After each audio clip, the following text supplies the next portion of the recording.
Welcome to episode 149 of Wealth Talk. My name is Christian Rodwell, the Membership Director for WealthBuilders. I'm joined today by our founder, Mr. Kevin Whelan. Hi, Kevin. Hello, Chris. Good to be with you again in these troubling times, I hear. Yes, just you and me today, and we thought we'd spend a bit of time just to try and put people's minds at rest because, yes, lots of news around at the moment. We all know what's happening in the economy. Prices are rising almost every day, and it's starting to get worrying for people, and we understand that and appreciate that. So we're going to just look at a few different ways today that people can, perhaps think a little bit outside the box and, manage their money more effectively. Things you can do when there's inflationary pressure around. As an old wizened economist like me, I've seen the odd bumps and booms when it comes to inflation. And I remember in the 1980s, Chris, late 80s, I had a mortgage which was 15.4%. Right. Now that's eye-wateringly scary, right? So I understand that when we've had a low inflation, quite stable economy for a decade and more, you suddenly get all of this uncertainty from the pandemic and the war, a whole range of other things, of course, leading to this inflationary pressure. And that it is worrying, not least because there are some things that people simply cannot control.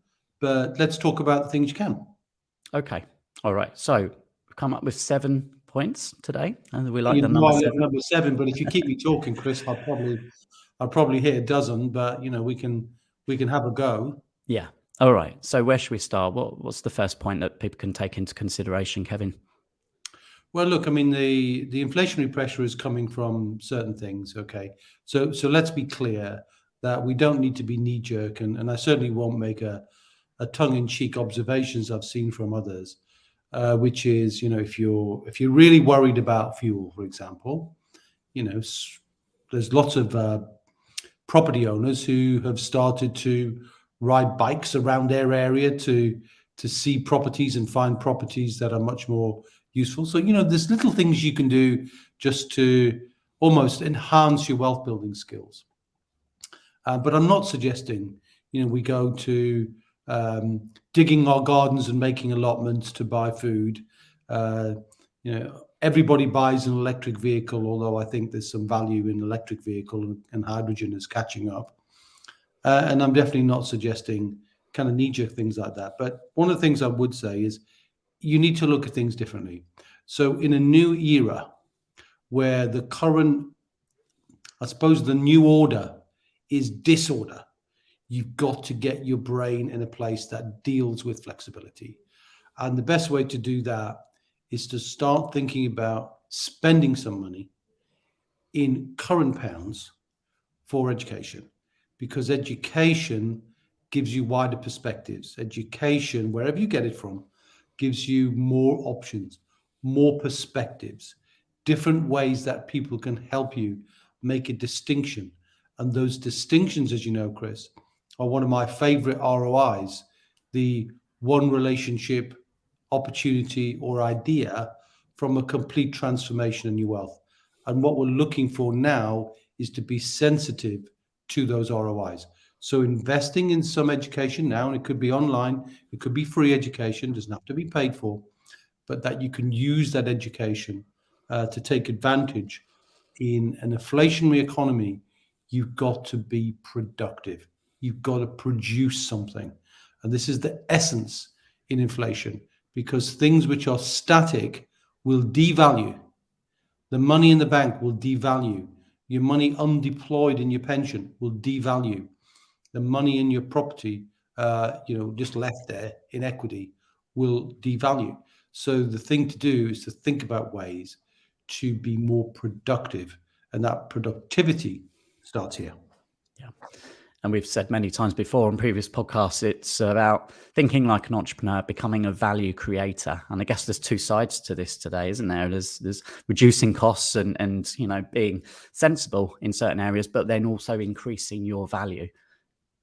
Unquestionably, Chris. And, I think as an economist, it might be worth a little lesson. There are certain economic concepts that, although they sound complex, are really quite simple. And one of those where there's inflation around is something called elasticity of demand. So it sounds a bit bendy, it sounds a bit warpy, but it's actually quite simple, Chris. It kind of says this: if prices of something go up, does it abnormally affect the demand how does it affect it in a positive or negative way? Now, if you look at fuel prices rocket, but you can't do anything about that because the demand is inelastic. In other words, it doesn't matter what the price is, people still buy it.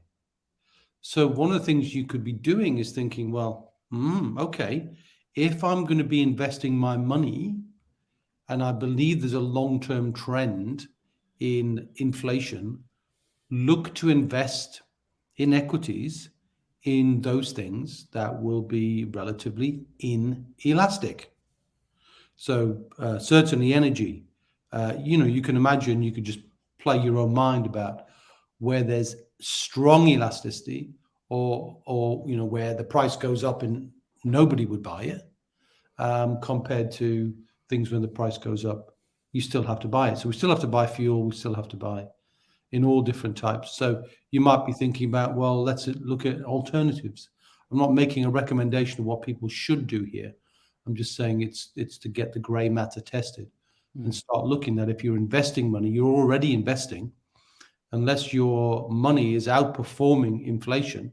Now, equities generally will outperform inflation because there is production, and companies who are manufacturing things or making things or selling things or a service, if they've got relatively inelastic demand, that means the prices will go up, so they make more profit. And if they make more profit, then they'll pay more dividends. And if they pay more dividends, likelihood is those dividends or that return will outperform inflation over the long term. Now, that's what we generally see. But you have to be think about that, and especially now there's increasing pressure on finding alternatives, certainly to things like fuel. So I'd say investing in equities is an interesting one, and looking for those companies where there's inelasticity. So things that people buy and buy and buy and buy. Mm-hmm. And there are many companies and many products and many funds which focus on that. They won't be called inelastic demand funds, but you can use your gray matter now you understand what that means, and start to think about doing that. And for example, one of the big themes when you're investing is understanding that wealth is produced by the creation of streams of recurring income. Well, why not look for companies that have recurring income? In other words, a high demand for their product that repeats and repeats and repeats. So you could think about nappies, shaving foam, things that people do every day. And there are funds, as I say, in organizations that specialize in that. So have a think about how you want to do that yourself. Okay, so that was point number 2 then, looking for companies with strong elasticity of demand. Or inelastic demand. Okay. So elastic would be the price goes up, the demand goes down, so you stretch. Inelastic is the other way around. Okay. But you get that anyway. It doesn't matter whether you get the terms right. You understand what I'm saying here. Okay. All right. And then point number 3. So this is an area we've talked about before. I know you feel very passionately about this one, Kevin, and it comes up in our debits process. And we recently did an update to the S of debits, and that now stands for stock market fees. So point 3 is all about really observing what you're paying and reducing those. Yeah, I mean, look, there are lots of things that get in the news where inflationary pressure is being shown and it's being reported and it's being discussed everywhere. But there are one or two that just get left off the radar. And if you think about what I just said about the increasing value of equities, and equities generally outperform inflation, then what does that mean in terms of the fees you're paying? Well, if you don't pay attention to the fees you're paying, your fees are just going to go up. So disproportionately then, more of your money that you could be earning from this increased growth as companies making profit, because their prices are going up, then it means that more of that money is being retained by the institutions that provide access when you don't necessarily need all of that access. You don't need them to provide the access because there are so many layers of fees, which we call the TER, or total expense ratio. Again, boring terms and titles, but so critical when you're learning to build your wealth. You've got to reduce your TER. You've got to get the cost of investing down because you can control that. So you can get, most people are paying 2% for their money to be managed. 2%. That's huge. I mean, if you've got a big pot, that's massive. Whereas you can hugely reduce that. And in some cases, you could even get as low as 0.2. So 10 times cheaper, Chris. Yeah, and when anybody's talking about prices going up and you can make something 10 times cheaper and you ignore it, then, that means your eyes off the ball. It means you're not playing the game of wealth building. You're being relatively lazy or allowing the wind that's blowing upon you to sort of upset you, and you just accept things as they are. That's not the case. You can change the direction of this. You can buffet yourself against these things by understanding what you can control. And we have a plan to help 100,000 people, Chris, reduce the cost of their stock market investing. And for the most part, if we do any work, we can pretty much guarantee to halve the cost. I think it will be rare. In fact, if we can't halve the cost, I won't charge for the work. For anybody who replies to this podcast, because I feel so strongly about it, if they drop us a note, you can tell people how they would get in touch with us, Chris, and say, look, I'd like to reduce my fees. If we can't reduce them by 50%, we'll do the work for free. All right? Okay. So passionate about, you can often get it 10 times cheaper. So I'm pretty confident we can reduce that by 50%. And if you can reduce something by 50%, that's good news.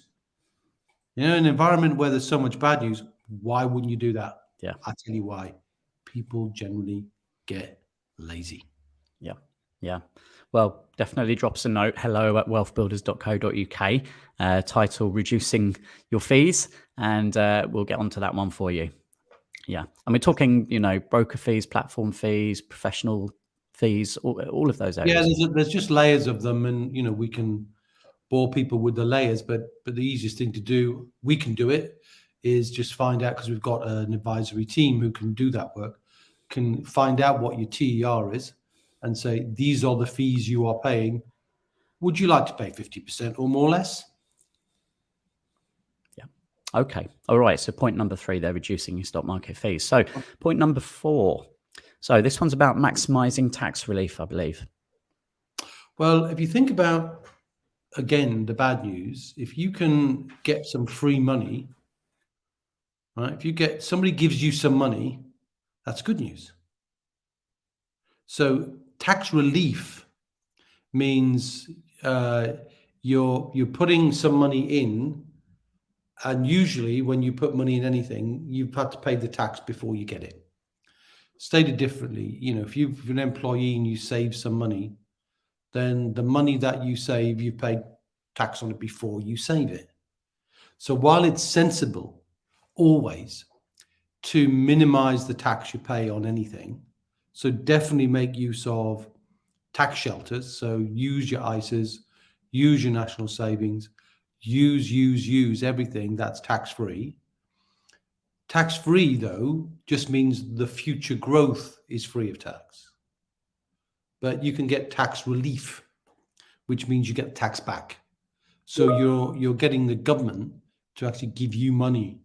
And that means you're getting a rebate, which means if that's 20% or 25% or 40%, whatever rate of tax you're paying in your company, it's around 19%.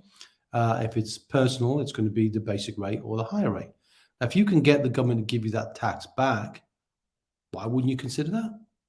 And you could do that. Usually the best way to do that, excuse me, Chris, is use your pension.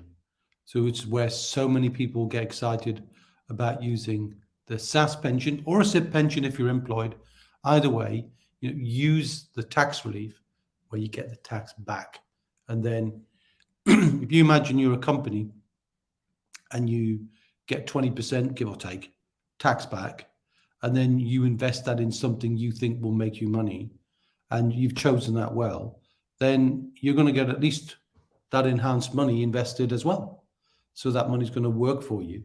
So it's like the government sharing in the risk with you, the government sharing in the value for you, but they're not taking any money out of the returns because they're also tax-free.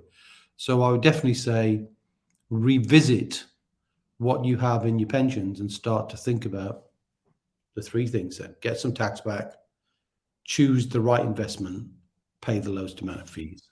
If you do those three things, wow, you're really going to kick it when it comes to making better use of things. Yeah, So that's we're working in an environment, Chris. I can hear people around you arriving on a post-Easter blush. That's it. Charged and rejuvenated and ready to go after a feast of chocolate, no doubt, right? The team are here, that's for sure. And that's a key point, isn't it? It's the redeployment here. Wherever those savings are made, it's redeploying it in a smart way. Yeah. Exactly right. Yeah. Okay, so 4 points in now. Let's pause for a second and head to Trustpilot.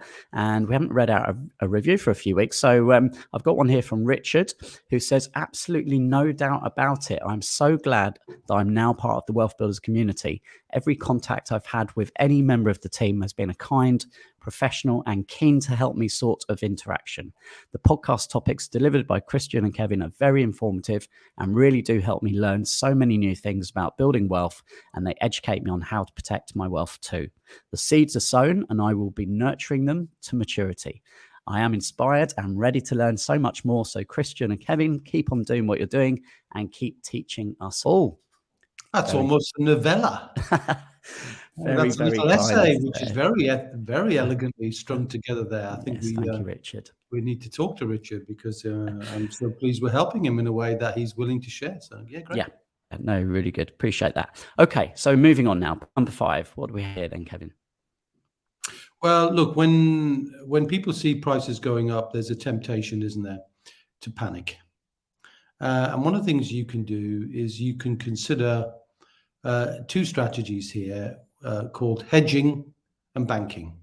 Now, what I mean by that is hedging means, if you're worried, then you could start, to increase that diversification.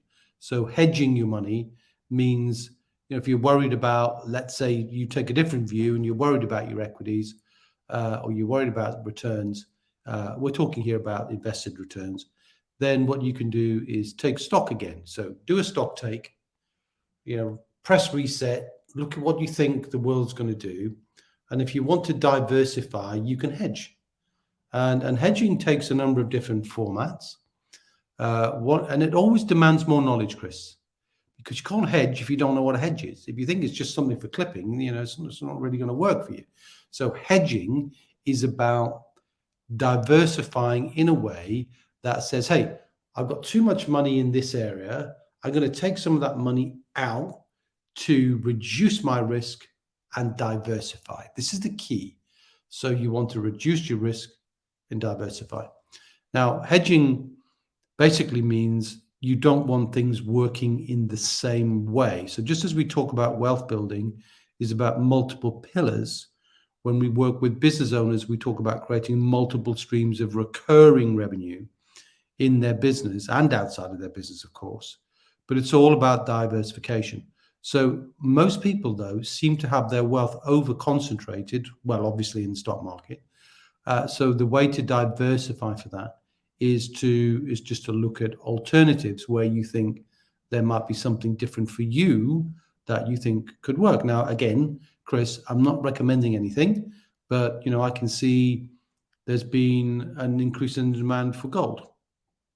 There's been definitely an increase in the appetite for learning around cryptocurrency and blockchain. We're seeing changes in the world that demand more of your education. So it means you could hedge in one or two directions that currently perhaps you're not looking at. So that's one of the ways to do that. The other way to hedge is to think about the fact that you may well, in inflationary times, be making gains. Yeah, I mentioned that sometimes equities have a tendency in the long term to outperform inflation. So if you're making gains, then you can bank those gains. Now, again, that means different strategies, learning some things maybe you don't yet know. Chris, we did a podcast a while ago where, not gold, but I talked about the principle of GOLD, which is just an acronym, isn't it? Kev likes an acronym, which is identify your gains, take some of the gains off the table, which is the O, G for identify gains, O off the table, L, lock them in. So in other words, you made some money. Instead of going, well, I'm just going to, one day inflation is going to change, one day the markets are going to change, I'm going to lock the gains that I've made in. And D is diversify. So I'll diversify that money into somewhere else that doesn't work the same way. And when something doesn't work the same way, Chris, there's another technical term for it, and it's correlation. So correlation means things work in the same way. Right? Counter correlation means they work oppositely or they work differently. So you would want to invest in things that work differently to what you're investing in. That way, you're diversifying and spreading and reducing your risk. Now, that's one way to hedge. The other way to hedge is learn some new strategies, and we've got some expertise within our wealth builders and our wealth builder coaching, which helps people understand how to create income in times like this from trading options. I'm not going to get into technicalities, Chris, here, but again, it's a new skill where essentially the easiest way to explain it is just to think about, if you've got a building, Chris, if you own a piece of real estate, piece of property, you're going to get a value from that as it rises over time, one hopes. And if that's the only method that you make that gain, you'd feel, hang on a minute, I'm underutilizing the value here. I'm just holding it empty. So naturally what people do is they create a rental income. So the rental income plus the capital gain is a double value, which is the reason why in inflationary times you want production, you want things to happen. The problem with owning gold, and if you listen to what Warren Buffett has to say, is if you own a kilo of gold, in 10 years' time, you still own a kilo of gold. It hasn't reproduced to create more. It's just you're banking on what you think the value would be. Well, that's not wealth building, that's hedging, right? So I'm not saying you can grow your wealth through holding commodities, because you can't, because you're not manufacturing anymore yourself. You're not creating anything. So it's about being a creator, not necessarily just a holder. But just going back to the options then, if you own the property, you get a rental from it. Well, if you own stocks, you can get rental from your stocks. In simple terms, you can let your holding to somebody else for a premium so that they and you can make decisions about where you think the market will go and create an income stream from that, from options. And, we have a process of teaching that. It isn't me who teaches that, but one of our coaches inside Wealth Builders. And we're very pleased about that as a growing area of interest now, Chris. Okay, great. So thanks for explaining that. That was point number 5. Point number 6 then. So this again takes us back to that entrepreneur mindset, and especially, if you're employed, then looking at ways inside the business there, inside the company that you work for, that you can perhaps add some value and come up with some ideas that could generate an income stream for you. Yeah, being a value creator means being a team player. We don't like wealth building on our own. We don't do DIY wealth. Go back to podcast number 1 or number 2, Chris, with the DIYers and the drifters. We're at Wealth Builders, we believe in the power of community and the power of teamwork. Now, if you're an employee, it's difficult to build wealth there. It really is tough. It's not impossible, but it's really, really tough because you don't own the asset. And therefore, the job can go as quickly as you got it. And you can't pass on the job to the next generation. So there's no long-term value in that. However, you can create a form of employment where, if you're now being creative, if you're now looking in inflationary times where everybody's worried, including business owners, then you could look at that and say, well, can I find a way that would help my business make more profit? can I find a way that will help my business save more cost? What can I do that sees life through the lens of the business owner, of the business in which, or the business owners in which I operate? And by using your brain and what you're learning, then you could potentially find a solution that says, hey, I think I found a way to make you money, save you money. Can I have a small share of that? Can I have it's inflation, so you're trying to make more money. So how could you create value where you're demonstrating that value, not just fulfilling a task? And that's this intrapreneur, being an entrepreneur in a business called an intrapreneur. And that's a fascinating way for people to. Almost reminds me of Pillar 7, joint ventures, really. You're kind of joint venturing with your employer, aren't you? You're joint venturing with your employer, and your employer is going to be open to anything if it's going to make them more money or save them money. So I would say I'd encourage that thought process. Yeah. Okay, good one. So that takes on to our point, Kevin. Point number 7. I know we've not talked about mortgages specifically yet, but well, it's more about debt. Although mortgages are kind of more relevant because they're more understood about the power to use debt positively. Right now, inflation is rising, of course, massively, but interest rates are still low. They will catch up. So is there an option, if you think about if interest rates are low and you can lock in at a low rate, that will be your call. I'm just, again, posing an idea. If you lock in low interest rates, but then you can use that money to be more productive in terms of more property, for example, more real estate. I'm not suggesting people would invest in equities from debt. That's definitely not what I'm suggesting. But certainly debt equity for more property can be a good way because you're generating that increasing of the price of the property and an increase in the value of the rental, because rental would tend to go up inflationary as well. Then as part of the bills of people's lives for those who rent, then you can make money, but you've kept your costs down. But you've got to be very mindful of using debt leverage. It's great if you're producing an asset. So back to that idea about the production you're creating, you're turning that money into more value. But it's a double-edged sword. Debt is always a double-edged sword, and it can cut you. And it can cut you deep if you don't understand what you're doing. And we saw that in the crash of 2007-8, Chris, where many, many people over-leveraged. We got a property value crash.